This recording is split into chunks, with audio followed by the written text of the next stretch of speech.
Like share subscribe तो बनता है बच्चों। क्वेश्चन नंबर 4 पैरेललोग्राम कंस्ट्रक्ट करना है ओ के ए वाई। ओ के आपको 5.5 सेंटीमीटर दिए, के ए आपको 4.2 सेंटीमीटर। आपको पता है अपोजिट साइड इक्वल और पैरेलल होती है पैरेललोग्राम में। ये भी 5.5, ये भी 5.5, ये 4.2, ये भी 4.2 और पैरेलल भी हैं साइड, ये इसके पैरेलल, ये इसके पैरेलल। ठीक है, समांतर और बराबर होती है अपोजिट साइड, विपरीत भुजाएं समांतर चतुर्भुज में पैरेललोग्राम में। हमने प्रीवियस वीडियोस में मैंने अलग अलग 2 वीडियो बनाई थी इस क्वेश्चन की। उसमें हमने 2 तरीके सीखे थे इस क्वेश्चन को करने के। अब हम यहाँ पे थर्ड वे सीख रहे हैं, है ना, इस क्वेश्चन को करने का।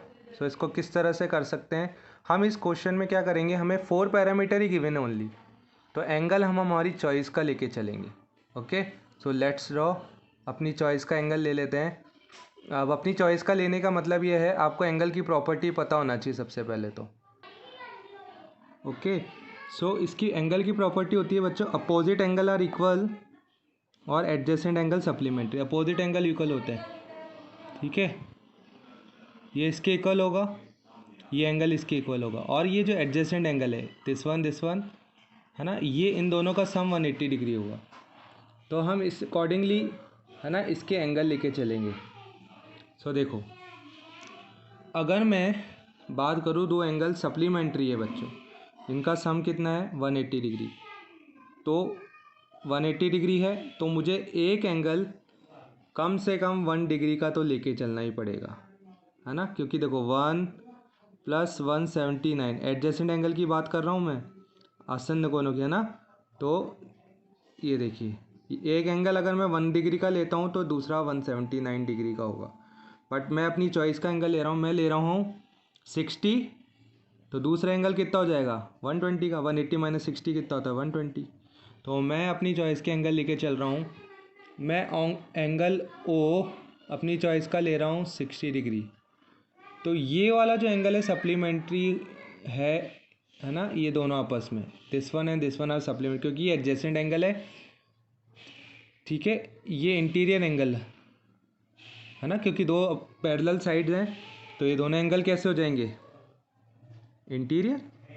तो इन दोनों का सम कितना हो जाएगा बच्चों 180 डिग्री। ये 60 ले रहा हूँ मैं, तो एंगल के की वैल्यू कितनी हो जाएगी 120। अब ओ की वैल्यू 60 है, तो अपोजिट एंगल इक्वल होते हैं ना पैरेललोग्राम में, तो ए की वैल्यू भी कितनी हो जाएगी 60। और जब एंगल के आपका 120 है, तो एंगल वाई भी कितना हो जाएगा बच्चों, अपोजिट एंगल है, ये भी 120 हो जाएगा। तो अब हम कंस्ट्रक्शन स्टार्ट करते हैं करना। मैंने अपनी चॉइस के एंगल ले लिए, बट प्रॉपर्टी को ध्यान में रखते हुए मुझे अपना एंगल कंसिडर करने हैं। तो सबसे पहले 5.5 सेंटीमीटर की एक लाइन ड्रॉ करूँगा, ठीक है। 5.5 सेंटीमीटर की लाइन मैंने ड्रॉ कर ली है। इसका नेम क्या है बच्चों, इसका नेम है ओ के 5.5। अब मेरे को ओ पे कितना एंगल बनाना है 60 डिग्री। मैं अपनी चॉइस का एंगल लिया है, आप इस कॉम्बिनेशन के थ्रू, है ना, एडजेसेंट एंगल ले सकते हो। बेस वाले एंगल ले लीजिएगा, ये आपके अपने आप बन जाएंगे एंगल, है ना। आपको तो बस 2 एंगल कम से कम, क्योंकि 4 साइड तो ऑलरेडी नोन है, तो आपको बस, है ना, ये एंगल की ही ज़रूरत थी। तो मैंने ये 2 एंगल निकाल लिए हैं प्रॉपर्टी के हेल्प से। अब ओ पे मुझे एंगल बनाना है कितने का, ओ पे एंगल बनाना है बच्चों कितने का, मैं 2 सेंटीमीटर का आर्क ओपन कर रहा हूँ, क्योंकि लाइन की लेंथ काफ़ी है 5.5, इस पर आराम से 2 सेंटीमीटर का आर्क कट हो जाएगा। मैं 60 डिग्री का एंगल बना रहा हूँ। तो देखिए, ये लाइन पे एक पॉइंट मिलता है, यहाँ से आपको यही वाला 2 सेंटीमीटर का आर्क कट करना है ना। और फिर ये जो आपके आर्क कट हुए हैं, यहाँ पे भी आपको एक इंटरसेक्शन पॉइंट मिला, इधर लाइन और आर्क कट हुआ था, तो इधर इंटरसेक्शन पॉइंट मिला था आपको। इस इंटरसेक्शन पॉइंट से पास करानी है, और ओ से ओरिजिन होती हुई लाइन, है ना, ओ से ओरिजिन होगा उस लाइन का।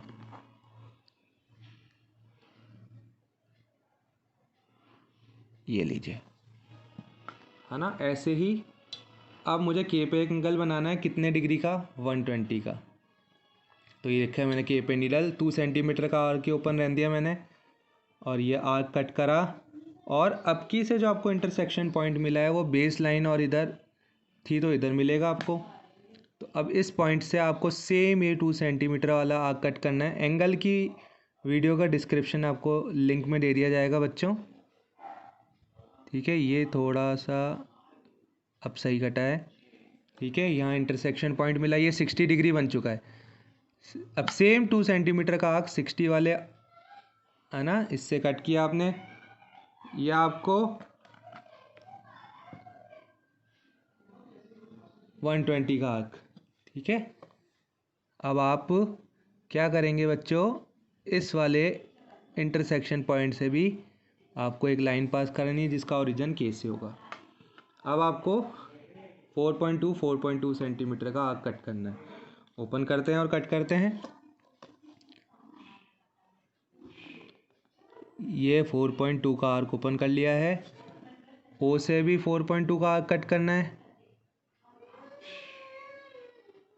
के से भी 4.2 का आर्क कट करना है। ये आपको इंटरसेक्ट हो रहा है इस लाइनों पे, तो आपको पॉइंट मिल गए ए एंड वाई। इन्हें ज्वाइन कर लीजिए, आपका पैरेललोग्राम रेडी है, ठीक है बच्चों। आप चेक करना चाहते हैं, ये देखिए आपने यहाँ पे 60 डिग्री एंगल बनाया था ना, ये 120। बच्चों ये कंस्ट्रक्ट हो चुका है। अब आपको मेज़र करके बता देते हैं अपोजिट एंगल्स। ये 60 है तो ये भी 60 आएगा, ठीक है बच्चों। देखिए प्लेन सरफेस पे ज़रूर रखिएगा ज्योमेट्री बनाते वक्त, ये ध्यान रखिएगा। ये लीजिए बेटा, ये 60 डिग्री आ गया है। अब इसका एडजेसेंट ये है तो ये 120 आएगा,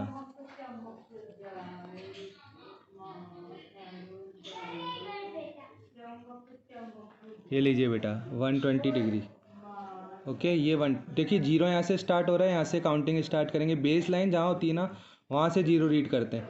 कन्फ्यूज़न हो जाता है बच्चों को कि सर जीरो कहाँ से रीड करें, तो जहाँ भी बेस लाइन होगी ना वहाँ से जीरो स्टार्ट होता है और फिर एंगल कैलकुलेट करते हुए आगे बढ़ता है, ठीक है। तो ये आपका, ये तो आपने मेज़र कर लिया। अब आपने किया क्या था बच्चों, सबसे पहले आपने ओके 5 सेंटीमीटर की लाइन, 5.5 सेंटीमीटर की लाइन बनाई थी।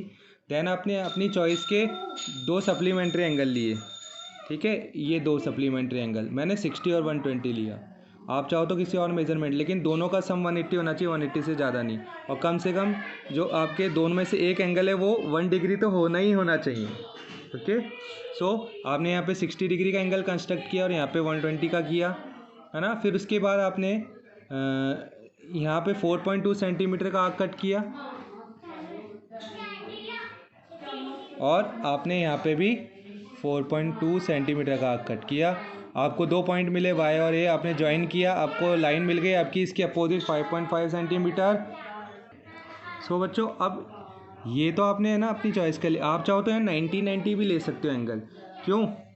क्योंकि रेक्टेंगल भी तो क्या होता है, एक पैरेललोग्राम होता है जिसमें अपोजिट साइड्स कैसी होती है, पैरेलल होती है ना। तो आप एंगल 90 के भी ले सकते हो। अब आपसे एक क्वेश्चन पूछा था इसमें कि ये यूनिक है क्या।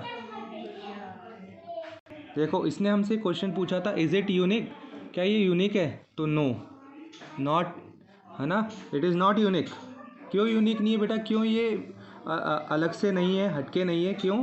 क्योंकि यहाँ जो एंगल है आपने अपनी चॉइस का लिया है, ठीक है। अगर आपको एंगल गिवन होता ना तो ये यूनिक हो जाता, क्योंकि फिर ये पैरामीटर गिवन है तो पैरामीटर के अकॉर्डिंग ही बन रहा है। जो चीज़ पैरामीटर के अकॉर्डिंग बनती है वो यूनिक है ना, अपने में अलग ही है वो।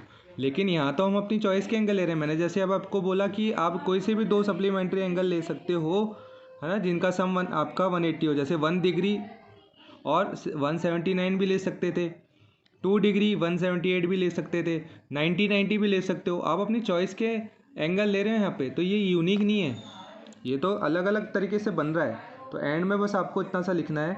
सो हमने लिख दिया बेटा it is not unique because angle are of our own choice. ये हमारी चॉइस के एंगल है, हमने अपनी मर्जी से एंगल लिए। If angle are given then it will be unique. अगर एंगल गिवन होते ना तो ये कैसा आपका पैरेललोग्राम बन जाता, ओके। यूनिक पैरेललोग्राम बन जाता, बट अभी ये यूनिक नहीं है। तो आई होप बच्चों आपको ये तीनों मेथड समझ आ गए होंगे, तीनों तरीके समझ आ गए होंगे इस क्वेश्चन को करने के। ठीक है, जो प्रीवियस वीडियो में सिखाए 2 और ये वाला जो आपको सिखाया इस वीडियो में। सो आप 90-90 लेके भी बनाइएगा बच्चे, इसको एज अ रेक्टेंगल भी बना सकते हो, है ना, वो भी आप बना के देखिएगा। थैंक यू बच्चों, have a nice day. Video देखने के लिए आप सभी प्यारे बच्चों का धन्यवाद।